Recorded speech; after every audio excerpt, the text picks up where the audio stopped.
What does it do? Welcome to another episode of Cooking with Tea. Today, I'm bringing you guys a special mac and cheese. And the reason it's so special is because I tweaked my auntie's mac and cheese and I made it a little bit of my own, but it still has her hand into it, so it's still gonna be banging.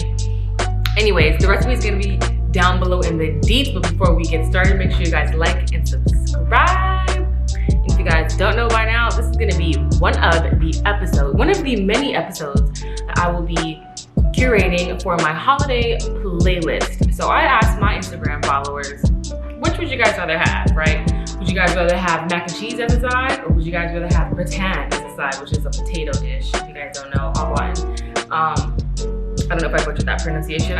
Anyways, so I asked my followers, what would you guys rather prefer? And guess what? 50-50.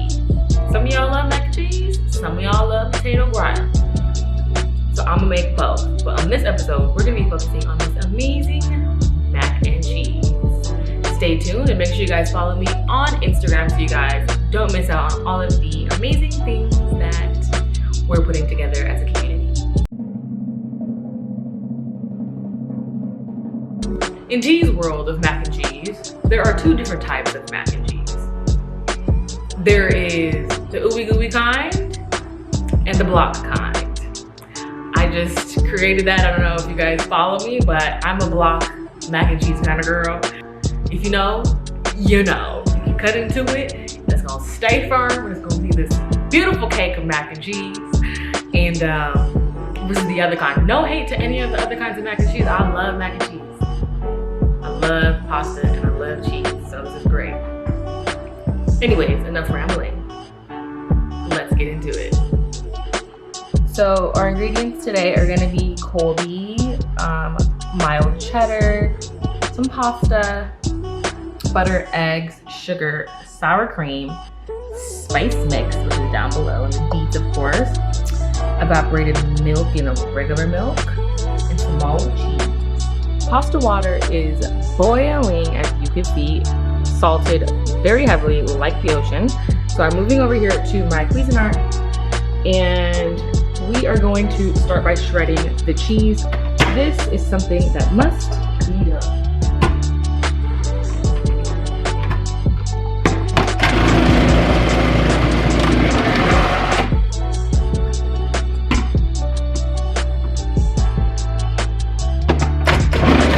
I shredded the cheddar and the colby together. And then we're going to take the rest of our cheese.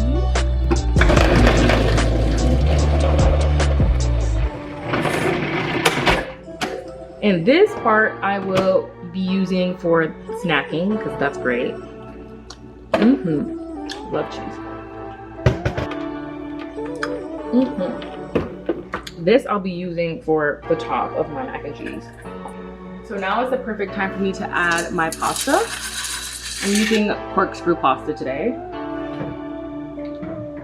I'm just gonna cook that. While our pasta is cooking, in goes the milks.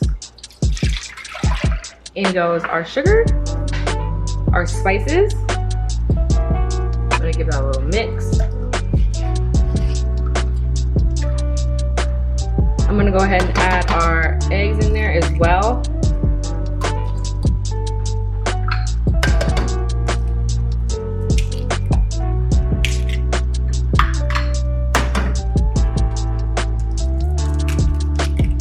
I swear I know how to crack an egg, promise. I'm gonna go ahead and whisk.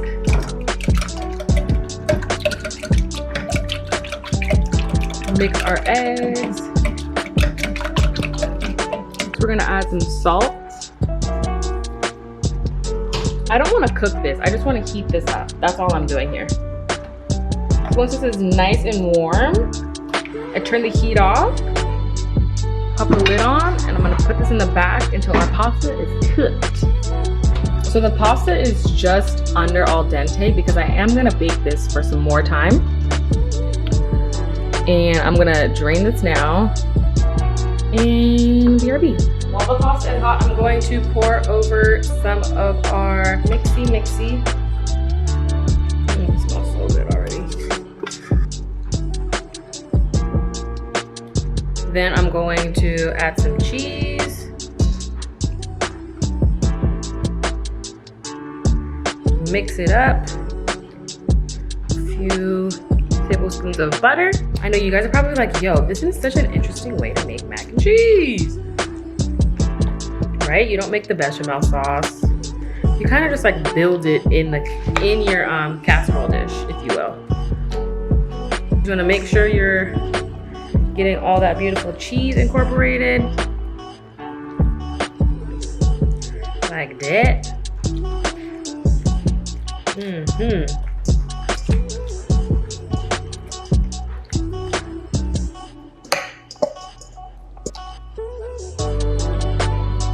Last but not least, key ingredient.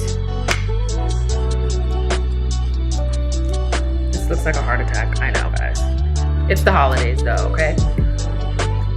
This looks like a heart attack.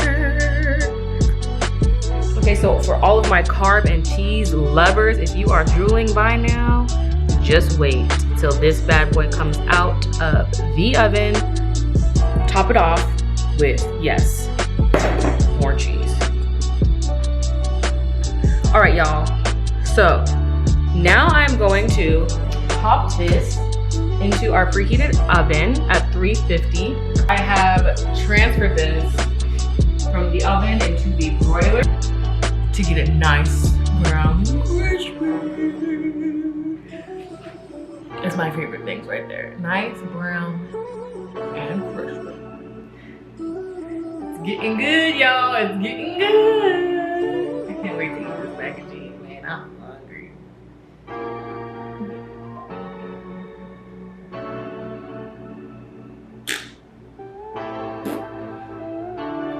You know, you just don't want to talk to nobody. Mac and cheese is out of the broiler.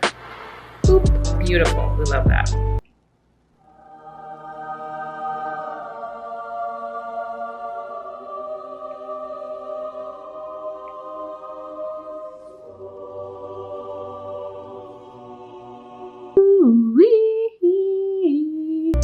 Get into it.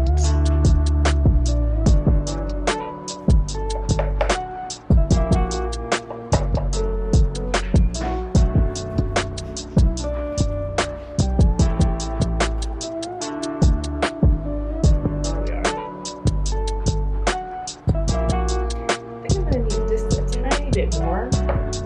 Now that I just got that whiff of amazingness.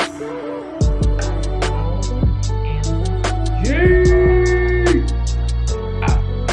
This is clearly not going to be the beauty shot, but I mean, wow. All right, my dearest, this right here. Look at the shine going off that man.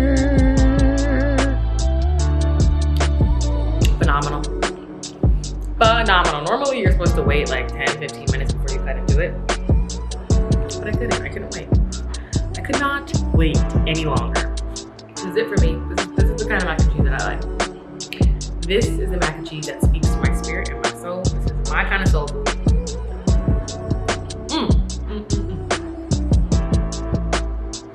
What I'm doing, I'm taking the extra crunchy pieces that like stick to the side of the pan. That's my favorite part. Oh my god. My goodness.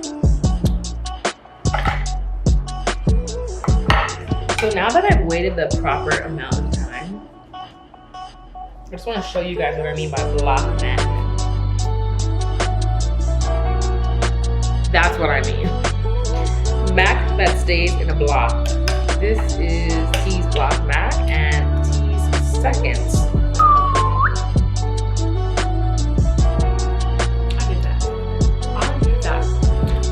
I did that. Thanks to my auntie for the recipe. Because, girl, so good.